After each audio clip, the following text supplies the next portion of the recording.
শনিবার ভোরে ইরানের রাজধানী তেহরান লক্ষ্য করে মুহুর্মুহু হামলা চালায় আমেরিকা ও ইসরায়েল। তেহরানের উত্তর পূর্বাঞ্চলের বিভিন্ন এলাকা লক্ষ্য করে এই ভয়াবহ বিমান হামলা চালানো হয়। এর আগে শুক্রবার রাতে দক্ষিণ তেহরানের শাহর এর এলাকায় একটি বহুতল আবাসিক ভবনে আঘাত হানে ইসরায়েলি ক্ষেপণাস্ত্র। এতে প্রাণ হারিয়েছেন অন্তত 10 জন বেসামরিক নাগরিক। ইরানের রেড ক্রিসেন্ট সোসাইটির তথ্য মতে গত 5 সপ্তাহে 93,000-এর বেশি বেসামরিক স্থাপনা ক্ষতিগ্রস্ত হয়েছে, যার মধ্যে 71,000-এর বেশি বাড়ি এবং 20,000-এর অধিক বাণিজ্যিক প্রতিষ্ঠান রয়েছে।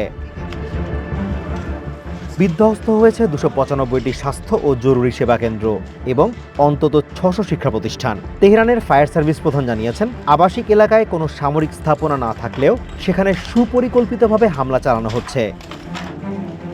এই ধ্বংসযজ্ঞের জবাবে এবার জল ও আকাশপথে সরাসরি পাল্টা আঘাত এনেছে ইরান। IRGC দাবি করেছে, ওমানের সালালা বন্দর থেকে অদূরে একটি আমেরিকান সামরিক জাহাজ লক্ষ্য করে সফল হামলা চালানো হয়েছে।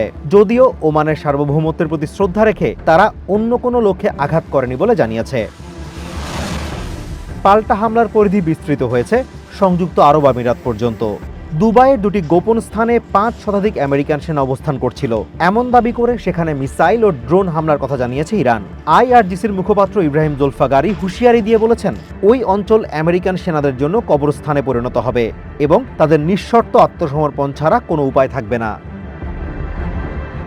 এদিকে ইরানের প্রেসিডেন্ট মাসুদ পেজেশকিয়ান কড়া হুঁশিয়ারি উচ্চারণ করে বলেছেন, দেশটির অবকাঠামো বা অর্থনীতিতে আঘাত করা হলে তার দাঁত ভাঙা জবাব দেয়া হবে।